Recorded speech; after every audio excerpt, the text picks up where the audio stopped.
ഇവിടെ ആറ്റിങ്ങലിൽ LDF-ന് ഒരു ആശ്വാസമാകുമോ? CPM-ന്റെ ജില്ലാ സെക്രട്ടറി തോക്കുമോ? ആറ്റിങ്ങൽ CPM-നൊപ്പം നിൽക്കുമോ? കാരണം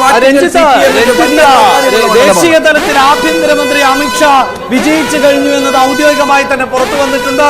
ഇനി പ്രധാനമന്ത്രി നരേന്ദ്രമോദി എത്ര വോട്ടിന് വിജയിക്കുമെന്നത് ഉൾപ്പെടെയുള്ള കാര്യങ്ങളിൽ പ്രഖ്യാപനം വരേണ്ടതുണ്ട്. അപ്പോഴും 290 എന്നതാണ്, അതായത് കേന്ദ്രത്തിലേക്ക് എത്തുമ്പോൾ സുരേഷ് ഗോപി മന്ത്രിയായിരിക്കുമെന്ന് പറയുന്ന ഒരു സാഹചര്യത്തിൽ 291, 231 എന്ന നിലയിൽ ഇന്ത്യ സഖ്യവും കട്ടയ്ക്ക് പിടിച്ചിപ്പോൾ മുന്നോട്ട് പോവുകയാണ്. പക്ഷേ കേരളം ഉറ്റുനോക്കുന്നത് ആറ്റിങ്ങലിലേക്കാണ് ഈ മണിക്കൂറുകളിൽ. ഒപ്പം തിരുവനന്തപുരത്തേക്കുമാണ്.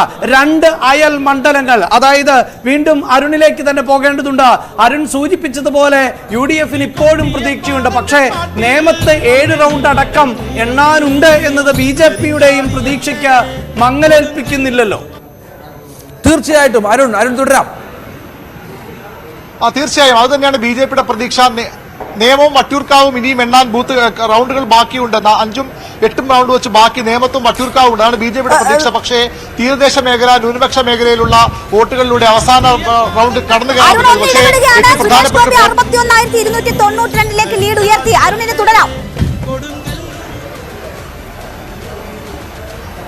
ആറ്റിങ്ങലിൽ ശക്തമായ ത്രികോണ പോരാട്ടം, അക്ഷരാർത്ഥ ത്രികോണ പോരാട്ടമാണ് ആറ്റിങ്ങൽ നടക്കുന്നത്.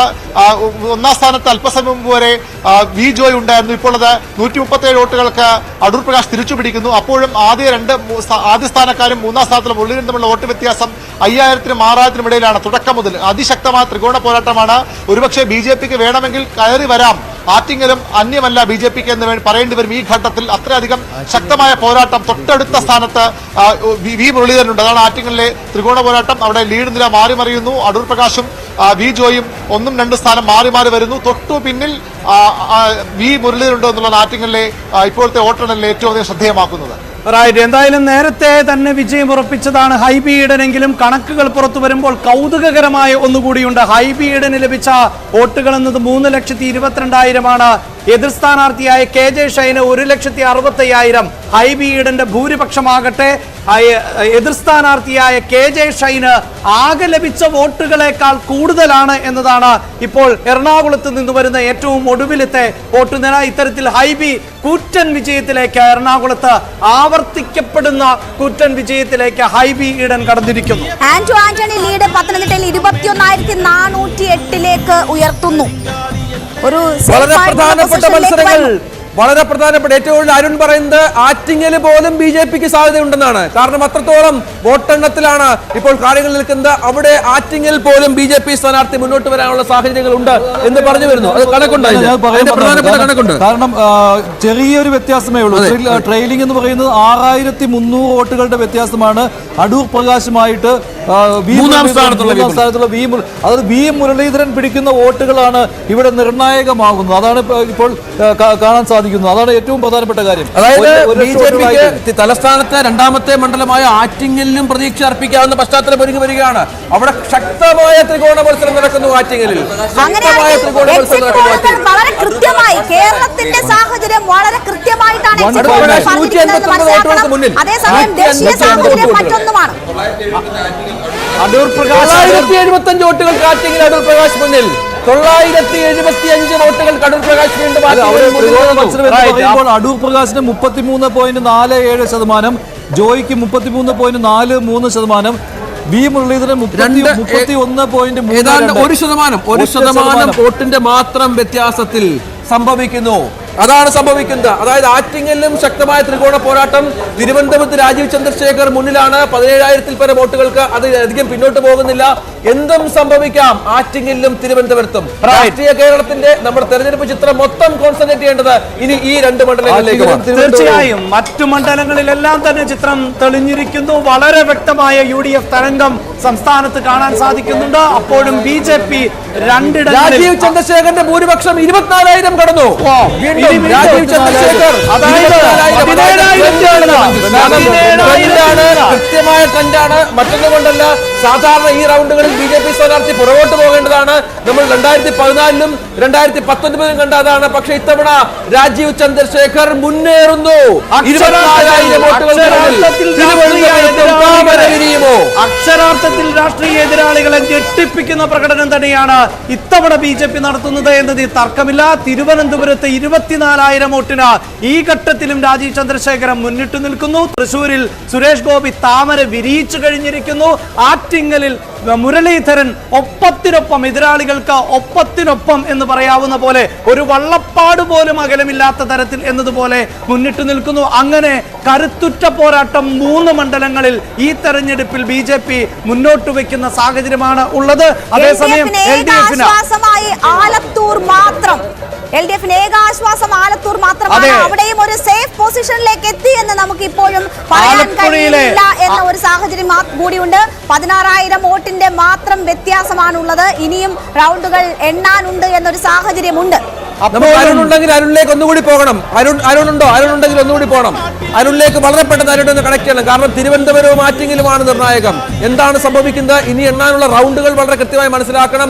ആർക്ക് മേധാവിത്വം ഉണ്ടെന്ന് മനസ്സിലാക്കണം. BJPക്ക് പ്രതീക്ഷയുണ്ടോ എന്ന് മനസ്സിലാക്കണം. കാരണം ആറ്റിങ്ങലും തിരുവനന്തപുരവും പ്രവചനാതീതമായി മാറുകയാണ്. ലീഡ് കൂട്ടുന്നുണ്ട്. നേരത്തെ 7 റൗണ്ടുകൾ എണ്ണാനുണ്ട് എന്ന് നേരത്തെ അരുൺ സൂചിപ്പിച്ചിരുന്നു. ഒരു പക്ഷേ അവിടെ ആയിരിക്കാം ഇപ്പോൾ വോട്ടെണ്ണൽ നടന്നിട്ടുള്ളത്. UDFന്റെ ശക്തി കേന്ദ്രങ്ങളിലേക്ക് പോകുമെന്ന് വോട്ടുകളായിട്ട് 253 വോട്ടുകൾ. അടൂർ പ്രകാശ് 253. പറഞ്ഞു അഭിലാഷ്, പറയൂ. തീർച്ചയായും നേരത്തെ തിരുവനന്തപുരത്തെ വോട്ട് ഇനി ശേഷിക്കുന്നത് വ്യക്തമാക്കുമ്പോൾ അവിടെ നേമം ഉൾപ്പെടെയുള്ള മണ്ഡലങ്ങളിൽ 6 റൗണ്ടുകൾ പൂർത്തിയാകാനുണ്ടായിരുന്നു. ഒരു പക്ഷേ രഞ്ജിത്ത്, ഈ ഭൂരിപക്ഷം ഉയർന്നത് നേമത്തെ വോട്ടുകൾ ആയിരിക്കാം എണ്ണിയിട്ടുള്ളത്. അല്ല എങ്കിൽ തീർച്ചയായും ഈ ഘട്ടത്തിൽ നമുക്ക് വിജയം ഉറപ്പിച്ച് പറയാൻ പറ്റും. അരുൺ, എന്താണ് സംഭവിക്കുന്നത് തിരുവനന്തപുരത്ത് ആറ്റിങ്ങലും? തിരുവനന്തപുരത്തെ രാജചന്ദ്രശേഖരൻ ലീഡ് 16,000 കുറഞ്ഞു. പക്ഷേ ആറ്റിങ്ങലിൽ ഇപ്പോൾ വീണ്ടും കാര്യങ്ങൾ മാറി മറിയുകയാണ്. ആറ്റിങ്ങലിൽ അടൂർ പ്രകാശ് തന്നെയാണ് ലീഡ്. പക്ഷേ ആ ലീഡ് നേരിയ ലീഡിലേക്ക് മാറിയിരിക്കുന്നു. 253 എന്ന ലീഡിലേക്ക് മാറിയിരിക്കുന്നു. ഇപ്പോൾ എണ്ണുന്നത് 16 റൗണ്ടാണ്. 16 റൗണ്ടിൽ ഈ UDFന് മുന്നേറ്റമുള്ള ചില മേഖലകളിലാണ് ഇപ്പോൾ വോട്ട് എണ്ണുന്നത്. അതുകൊണ്ട് തന്നെ അവിടെ ചെറിയ ഭൂരിപക്ഷം അടൂർ പ്രകാശ് LDF പ്രതീക്ഷിച്ചാണ്. പക്ഷേ പ്രശ്നം അതല്ല. ഇനിയും വർക്കല ഉൾപ്പെടെയുള്ള തിരുവനന്തപുരവും ആറ്റിങ്ങലും നമ്മൾ ഏറ്റവും എല്ലാവരുടെയും ശ്രദ്ധ അങ്ങോട്ടേക്ക് ആകർഷിക്കുകയാണ്. തിരുവനന്തപുരവും ആറ്റിങ്ങലും ശക്തമായ മത്സരം നടക്കുന്ന, എന്തും സംഭവിക്കാമെന്ന സാഹചര്യം. തിരുവനന്തപുരത്ത് കുറച്ചുകൂടി കാര്യങ്ങൾ സേഫ് ആണെന്ന് പറയാമെങ്കിലും എന്ത് വേണമെങ്കിലും സംഭവിക്കാം. 2014 എന്തായാലും ദേശീയ രാഷ്ട്രീയം ഉറ്റുനോക്കുന്ന മറ്റൊരു പോരാട്ടം വയനാട്ടിലാണ് നടക്കുന്നത്.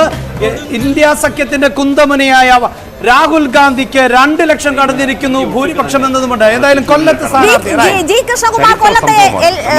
സ്ഥാനാർത്ഥിയായിട്ട് കേരളത്തെ പ്രതിനിധീകരിച്ച് പാർലമെന്റിൽ കേരളത്തിന്റെ ശബ്ദം ഉയരാൻ പോകുന്നു. അപ്പോൾ ആ ഒരു സന്തോഷത്തില് ഞാൻ അയൽവാസിയാണ് ചേട്ടന്റെ.